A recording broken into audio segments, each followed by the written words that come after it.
Programme آواز جرس کے سامعین کی خدمت میں محمود احمد کا سلام و آداب۔ بسم اللہ الرحمن الرحیم۔ معزز سامعین، حضرت ابو ہریرہ رضی اللہ تعالیٰ عنہ سے روایت ہے کہ میں نے نبی اکرم صلی اللہ علیہ وسلم کو فرماتے ہوئے سنا، بنی آدم کے اعمال ہر جمعرات کو پیش کیے جاتے ہیں اور کسی قطع رحمی کرنے والے کے عمل کو قبول نہیں کیا جاتا، یعنی جو رشتوں کو کاٹتا ہے اس کے باقی نیک اعمال بھی قبول نہیں ہوتے۔ ذرا سوچئے کس قدر خسارے کا سودا ہے۔ آپس میں ناراضگیاں ہو جاتی ہیں، ایک دوسرے سے تعلق خراب ہو جاتے ہیں، لیکن انسان کو ایک دوسرے کو معاف کر کے حسن سلوک کا سلسلہ پھر سے شروع کرنا چاہیے، اسی میں انسان کی بھلائی ہے۔ قطع رحمی دنیاوی تنگی کا باعث بنتی ہے۔ نبی اکرم صلی اللہ علیہ وسلم نے ارشاد فرمایا، جس نے قطع رحمی کی اور جس نے جھوٹی قسم اٹھائی وہ مرنے سے پہلے اس کا وبال دیکھ لے گا۔ اس کی سزا دنیا ہی میں مل جاتی ہے، آخرت کا حساب تو بعد میں ہوگا۔ یعنی یہ ایک ایسا گناہ ہے کہ جس کی سزا اسی دنیا میں مل جاتی ہے۔ نبی اکرم صلی اللہ علیہ وسلم نے ارشاد فرمایا، کوئی گناہ اس لائق نہیں ہے کہ اللہ سبحانہ تعالیٰ اس کے کرنے والے کو جلدی دنیا میں سزا دے اور اس کے ساتھ ساتھ آخرت میں بھی سزا جمع رکھے، سوائے قطع رحمی کے، خیانت کے اور جھوٹ کے۔ یہ ایسے گناہ ہیں کہ جن کی وجہ سے دنیا میں بھی انسان پر مصیبتیں آتی ہیں۔ عام لوگوں کے ساتھ بھی ہمارے تعلقات اچھے ہونے چاہیے، 3 دن سے زیادہ کسی کے ساتھ ناراضگی نہیں ہونی چاہیے۔ نبی اکرم صلی اللہ علیہ وسلم نے ارشاد فرمایا، کسی مسلمان کے لیے جائز نہیں ہے کہ 3 دن سے زیادہ اپنے کسی مسلمان بھائی سے قطع تعلق رکھے۔ اگر دونوں ہی 3 دن سے زیادہ عرصے تک قطع کلامی کیے رکھیں تو جب تک وہ اس حال میں رہیں گے حق سے دور رہیں گے۔ جو پہلے رجوع کر لے گا اس کا یہ پہل کرنا اس کے لیے کفارہ بن جائے گا۔ اگر اس نے دوسرے کو سلام کیا، اس نے جواب نہیں دیا، تو سلام کرنے والے کو فرشتے جواب دیں گے اور رد کرنے والے کو شیطان۔ اگر وہ دونوں قطع تعلقی کی حالت میں مر گئے تو وہ جنت میں اکٹھے کبھی نہیں ہوں گے۔ اسی طرح 1 سال تک قطع رحمی کیے رکھنا دوسرے کو قتل کرنے کے برابر ہے۔ نبی اکرم صلی اللہ علیہ وسلم نے ارشاد فرمایا، کسی مسلمان کے لیے یہ حلال نہیں ہے کہ وہ اپنے بھائی کو 3 دن سے زائد چھوڑے رکھے، یعنی ناراض ہو کر بیٹھ جائے، اور اگر وہ اس حالت میں انتقال کر گیا تو وہ آگ میں جائے گا۔ نبی اکرم صلی اللہ علیہ وسلم نے ارشاد فرمایا، قیامت اس وقت تک قائم نہیں ہوگی جب تک ہر طرف بے حیائی عام نہ ہو جائے، قطع رحمی اور برا پڑوس عام نہ ہو جائے، اور جب تک خائن کو امین اور امین کو خائن نہ سمجھا جائے۔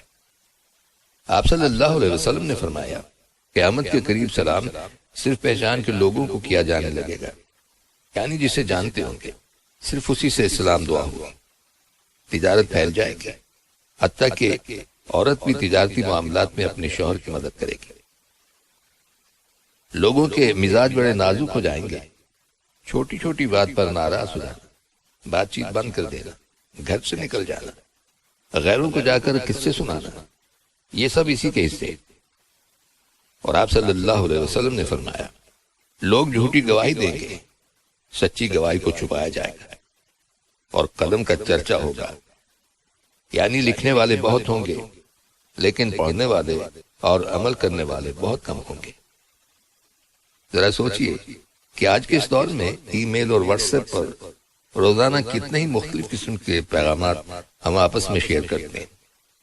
ان میں دینی معاملات اور ہدایات بھی ہوتی ہیں، لیکن کتنے لوگ ہیں جو انہیں مکمل طور پر پڑھتے یا سنتے ہیں اور ان پر عمل بھی کرتے ہیں۔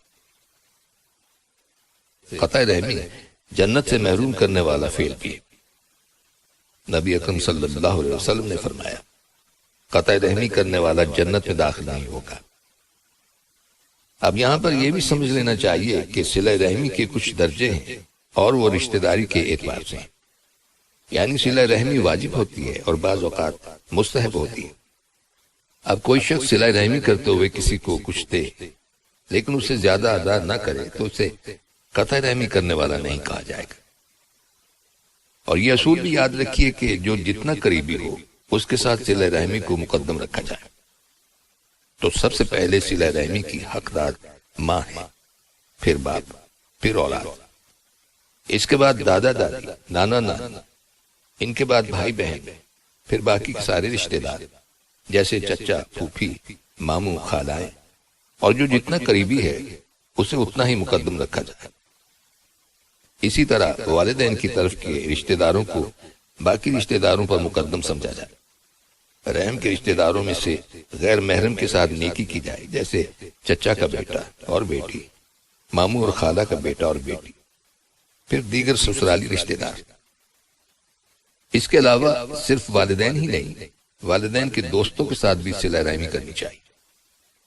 والدین کا حق تو اپنی جگہ مقدم ہے، لیکن جن کے ساتھ ماں باپ اچھا سلوک کرتے ہو یا ان سے ان کی دوستی ہو، ان کا حال احوال پوچھتے رہنا چاہیے۔ حضرت ابن عمر رضی اللہ تعالیٰ عنہ سے روایت ہے کہ جب وہ مکہ کی طرف جاتے تو اپنے خچر کو ساتھ رکھتے، اونٹ کی سواری سے تھک جاتے تو خچر پر بیٹھ جاتے اور سر پر امامہ باندھے۔ ایک دفعہ آپ اپنے خچر پر سوار جا رہے تھے کہ ان کے پاس سے ایک دیہاتی شخص گزرا، تو حضرت ابن عمر رضی اللہ تعالیٰ عنہ نے ان سے پوچھا، کیا تم فلاں کے بیٹے ہو؟ تو اس نے کہا جی ہاں۔ تو اس پر حضرت ابن عمر رضی اللہ تعالیٰ عنہ نے اپنا خچر اس کو دے دیا جس پر وہ سوار تھے، اور اپنا امامہ بھی اسے دے دیا۔ آپ کے ساتھیوں نے ان سے کہا کہ آپ نے اس اعرابی کو اپنا خچر دے دیا اور اپنا امامہ بھی دے دیا، یہ دونوں چیزیں آپ اپنی سہولت کے لیے استعمال کرتے تھے۔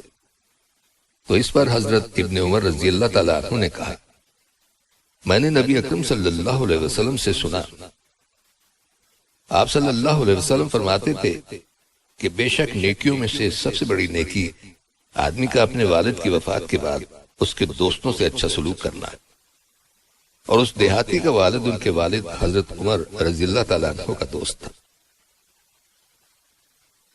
آپ کے پاس اگر مال ہو اور آپ کو وہ مال تقسیم کرنا ہو تو پھر دینے میں قریبی رشتہ داروں کا حق زیادہ ہے، اور جو دور کے رشتہ دار ہوں گے اسی اعتبار سے ان کا حق کم ہو جائے گا۔